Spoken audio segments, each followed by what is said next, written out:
Okay, ready for you. Go ahead. Okay, Rich, take you back to the thing I asked you Saturday, but now you've been able to watch film. Give me the film analysis of the offensive line. I think we certainly played a little bit better. I think we came. The point of emphasis has been coming off the ball a little bit better for our O-line, our tight ends, our wideouts, everybody on offense. And I thought we did that to some degree. Came off the ball a little better, ran a little bit harder, blocked a little better on the perimeter. So that all helped. But there's still progress that can be made. Oh, sure. There was a couple easy pass protection things we gave up on a couple of passes. But those guys are, to our line all year, it wasn't just last week. They've been very conscientious. I mean, they want to be good. They're listening to anything that stuff we're telling them. But again, last week, the biggest thing all week for us was just, I didn't think we were just coming off the ball as hard as we could. And they tried to do that all week in practice and did a better job of that in the game. The play that Haslam did, I don't know how you differentiate that from the tush push, but does it demonstrate the fight and the willingness to fight for your teammates? I think so. I mean, it was you can't pull, but you can push.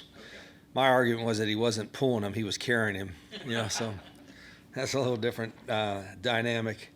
But he, what was nice that I saw a clip later that I think Raquel showed me that you could see the sidelines of motion when that happened, because it got him for a first down, and you could see everybody was into the game, which is, to me, the thing we've been trying to get all year, and it's been a work in progress. But having everybody on our sidelines engaged, totally engaged in every play, and it bothers me when that's not the case. And I think at least in that moment, you could see everybody who was in the picture on the sidelines was totally engaged in that play. That's what we got to do all the time. But does that demonstrate the fight that he's filling the fight for his teammates? I think so a little bit. I mean, you'd rather everybody block so that it wouldn't be so hard to get the first down on that one, But Donovan's played hard, and he's making the most of his opportunity. He got a little banged up in that game, but I've said all along, playing hard is kind of non-negotiable, and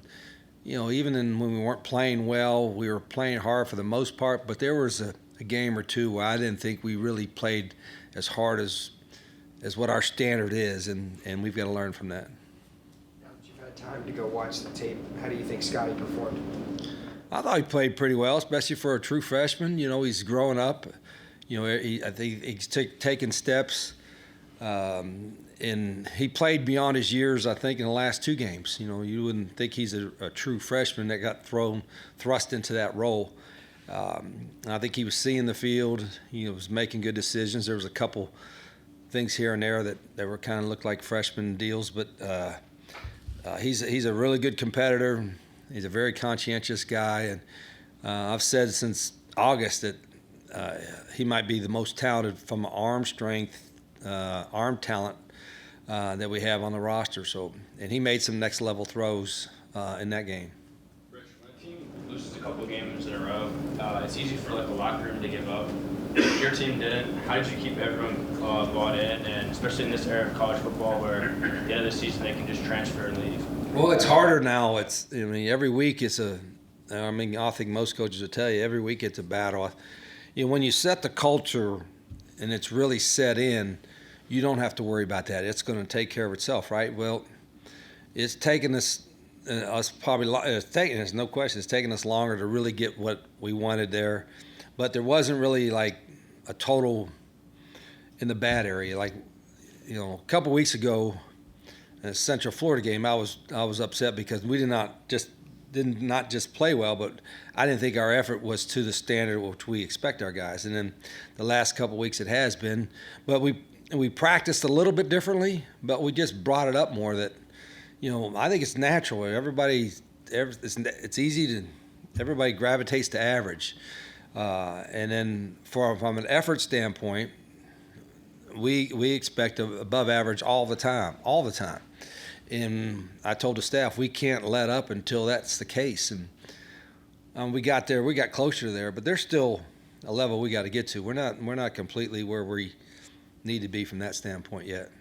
Rich, since it is year one, and obviously it's been a roller coaster ride season, what would it mean for just you coming back, the progression of, it's a different era now, everyone's talking about the playoff, but to make a bowl game, if you went out, make a bowl game, what would that mean to you in the program to make that happen? Well, just from the depths of down below to that would be remarkable. But I don't even really mention that because I told our guys, you got to be singular focused on what's next. And for our guys, it's today's practice, and then Saturday it'll be Colorado at home. So I think the big picture wise, I'll look at it maybe for 5 minutes, but I'm too busy and our players are too busy getting worried about it. And I think that's the biggest thing for us is, and I've told them even when we're losing in a game, whatever, you can't look up at the scoreboard and wonder what's happening next. You just got to play the next play and compete. The whole thing that I don't want to say it's a problem here because it's not really a problem, but it's probably something that happens across the country. It's just the lack of competitiveness at times is what really drives me crazy. I mean, from whether it's in practice or a game, and I know everybody's not wired to be that ultra competitive guy, the Michael Jordan, Kobe Bryant, Larry Bird kind of competitive, Tom Brady kind of competitiveness, but that's part of my job as coaching is we got to try to foster that, instill that, teach that, whatever it is, if a guy doesn't have it naturally. We have some guys that have it naturally, but for a lot of guys, it's not natural to be like uber competitive, and that bothers me. So we gotta keep working on it. Rich, back to Scotty real quick. What's the next step in his progression? Where do you still want him to grow? Yeah, he's still learning about seeing the whole field a little bit. He gets to the point where, and he's really sharp and doing it, but it's his first year and he's a true freshman.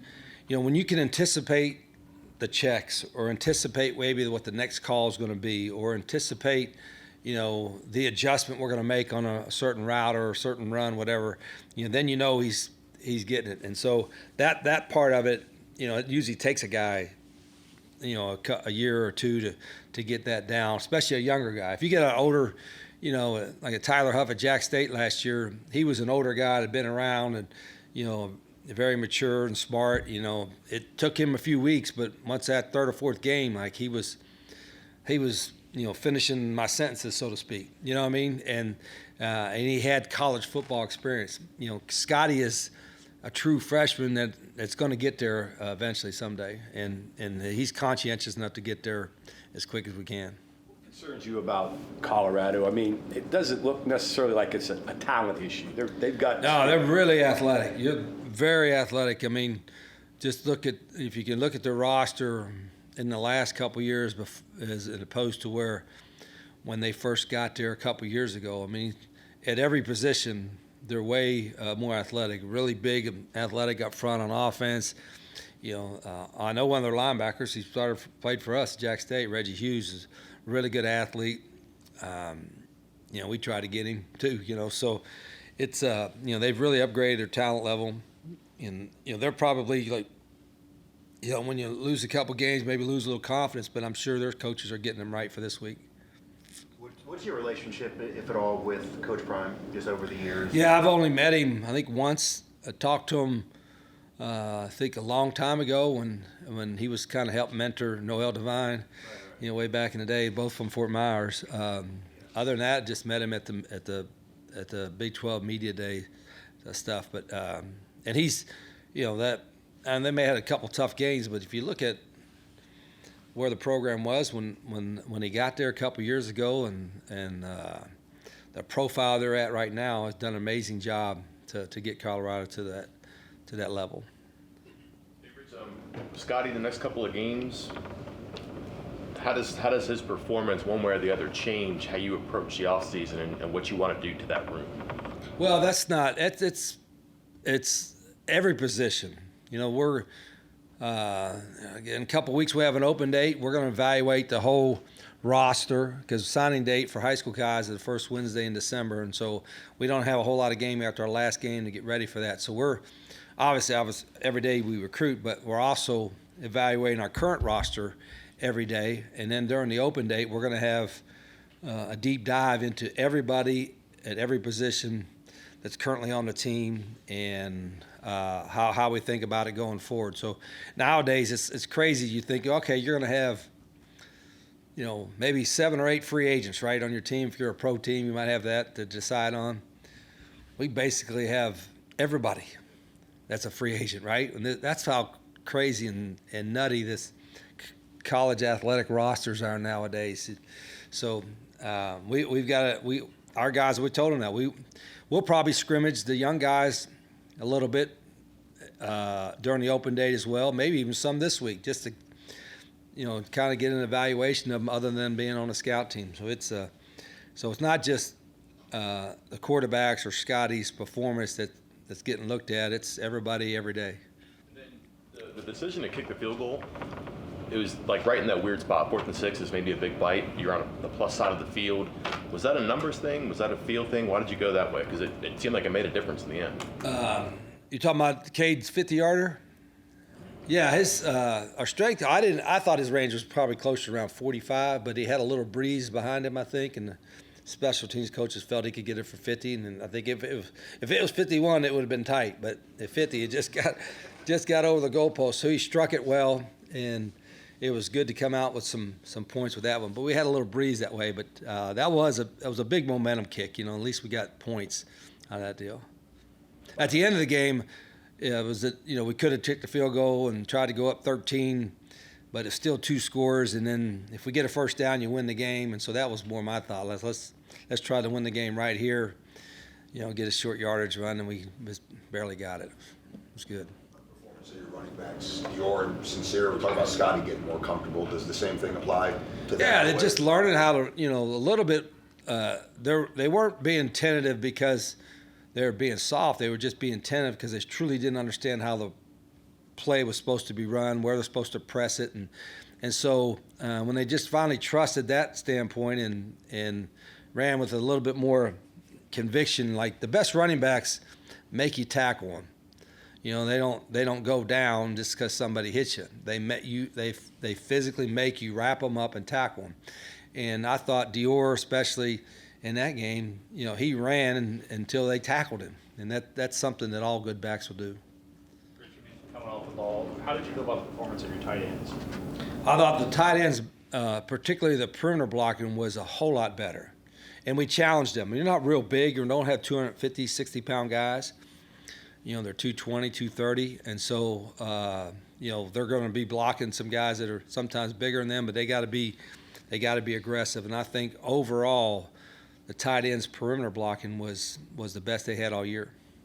Coach, in regards to stacking wins, how important is that in the latter half of the season to kind of stack up some wins to kind of build some momentum? Yeah, I think it's just playing better. I think every week is a different challenge, and we know we're not getting healthy. From the guys that are out, they're out. You know what I mean? So our guys know what the situation is, and we got some good teams on the schedule. I just want, all we got to worry about right now is us. That's what we've done the last couple of weeks. We've worried more about us, like coming off the ball, doing what we're supposed to do, and then trying not to make a lot of mistakes. And then defensively, we can play a whole lot better, but we created some turnovers that made a difference in the game. So that's part of the lesson is we ain't got to play perfect. You're going to make mistakes, and things are going to happen. But if you play with great effort and conviction and everybody's into the game, so to speak, it gives us a shot. You're in a unique position in that you can compare Scotty and a young Pat White. Their goods, their bads.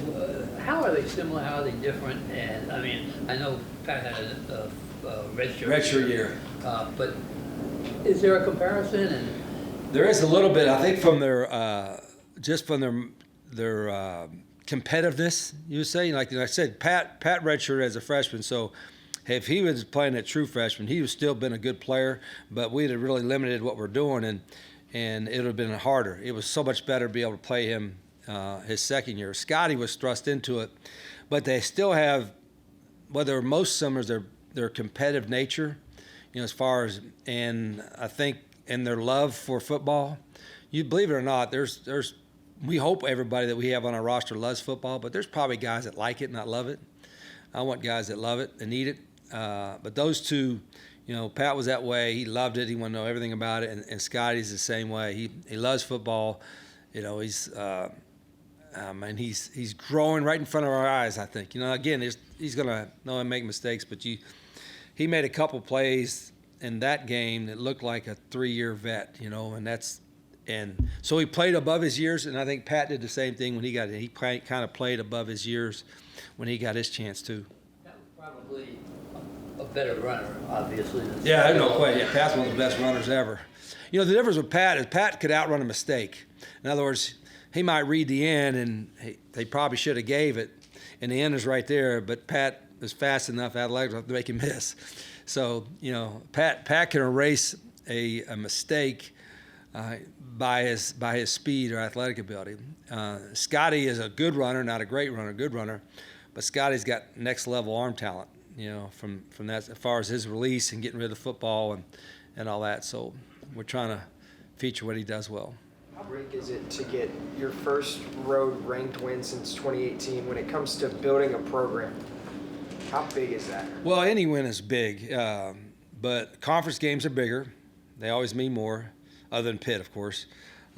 So conference games are bigger, and then road wins are even more rare because of all the things, the travel and the noise, what have you. So that obviously gives us a little confidence. I thought we were playing better, but I thought we'd have to play well and get some breaks to win that game. And that's what happened. We played pretty well, and we got a few breaks, and that allowed us to win that one. Rich, this is more of a in general thing, which I know what's going on in the sports culture with gambling and those scandals.